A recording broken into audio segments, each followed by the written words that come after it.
This meeting is being recorded. Hello, everyone. Welcome to Developing Palates. I'm Aaron Loomis coming to you from the Jew Estate Studios. With me today is Jiunn, Lou, Seth, guys, John McTavish. How you guys doing? Doing well, man. Good man. I'm glad that Zoom cares about my privacy and is really clear about notifying me every time that the meeting's being recorded. Just because I don't want to something internet. That's right. It's always good to know. So today we are talking about the La Gloria Cubana Spirit of the Lady Toro. Cigar is 6-inch by 50 ring gauge. Comes out of the General Cigar Dominicana factory in the Dominican Republic. Wrapper is Honduran Osa. Binder is Cameroon. Filler is from Mexico, Nicaragua, and the Dominican Republic. Price point is $12.99, and the cigar was released in March of 2021. So with all that out of the way, June, what was your overall experience like with this cigar? Hey, this is $13. Yes. Wow. I didn't know that until just now. Wow. That kind of Don't tell further me disappoints changes me. mine. Okay, yeah. It's further disappointing. I didn't think I could be any more disappointed, and yet here we are. Yeah, it's like, give me that Avo Classic.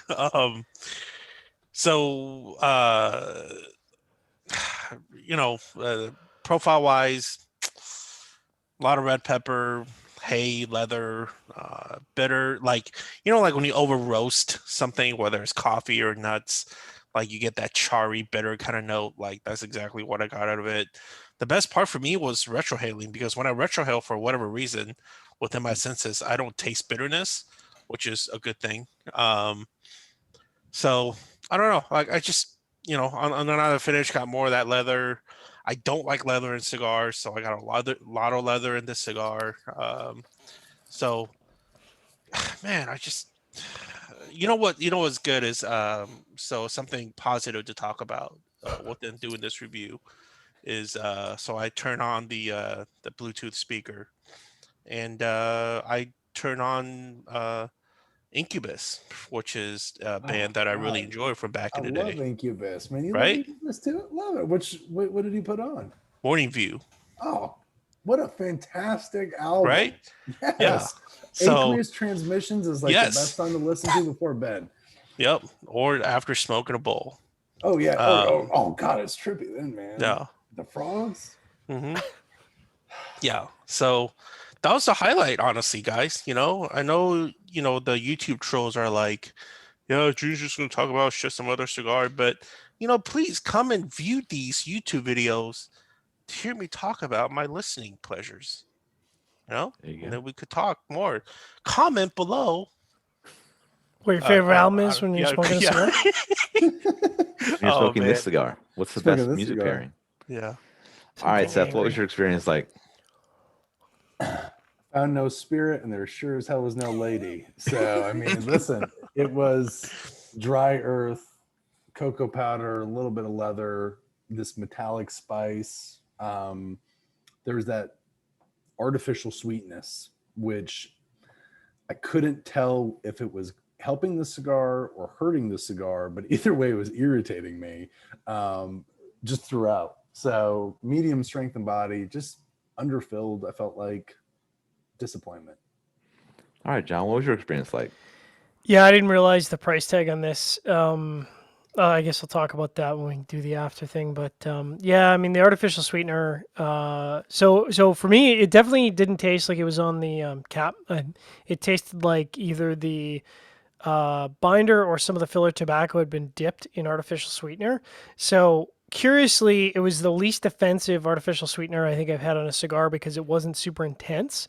But I have a particular thing for artificial sweetener. I just don't like it. It's one of those flavors that's like really aggressive to me, and so it was like June or like Seth was saying, it's distracting. So I'm trying to get the flavors out, and then there's like this cloying artificial sweetness on my palate. But when I got past that, there really wasn't much there. There was dry wood. There was red pepper, pepper, potting soil. It's just like okay.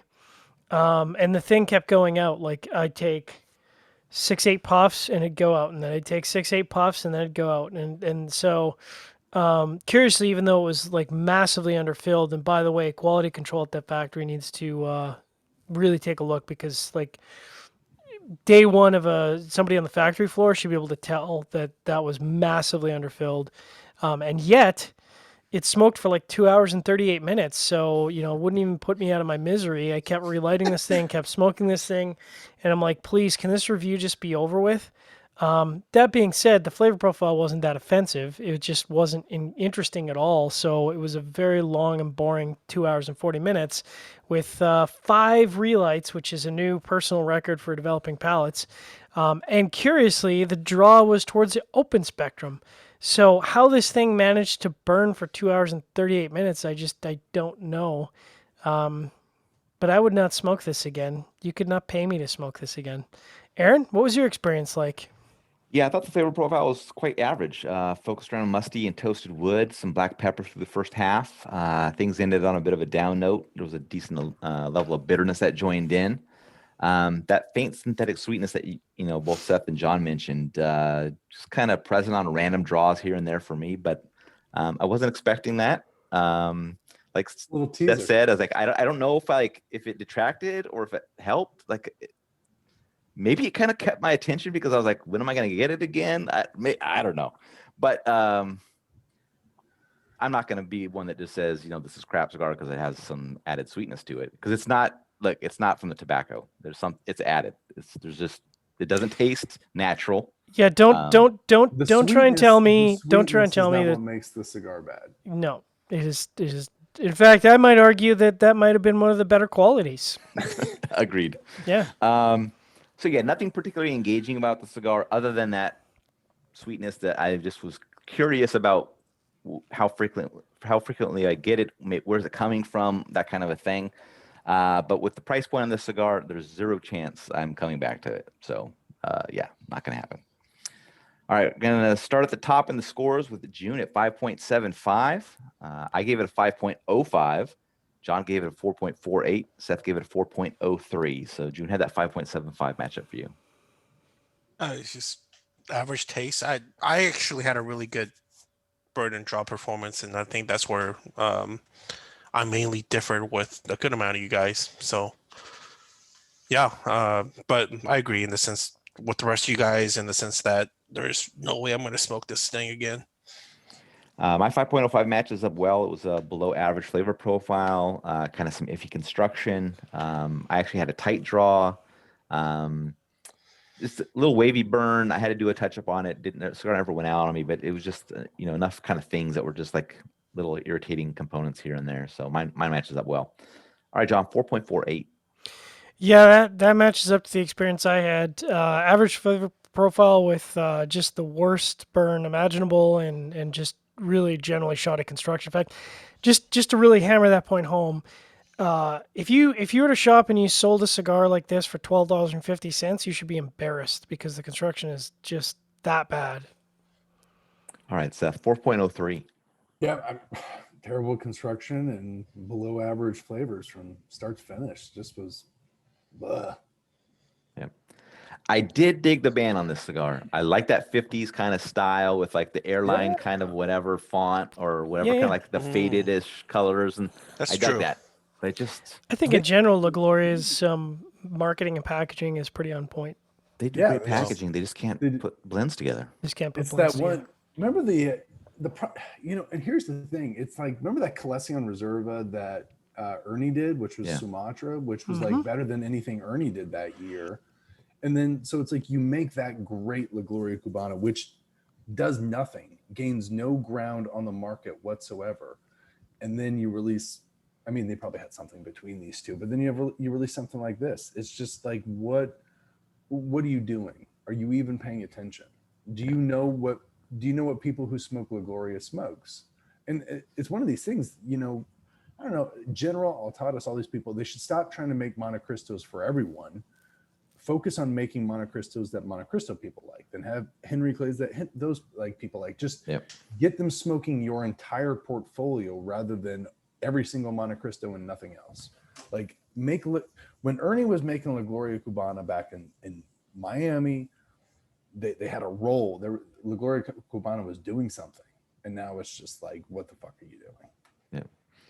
That's kind of been banished to the Forge Cigar Company now. Kind of it's not even in the regular general portfolio. So Yeah, I don't Yeah. understand that. What is that change going to bring now that like this LGC is being a part of Forge? Like, separate sales Probably- force. It probably makes the general numbers look better, and then they can have Forge just be that struggling tax write-off.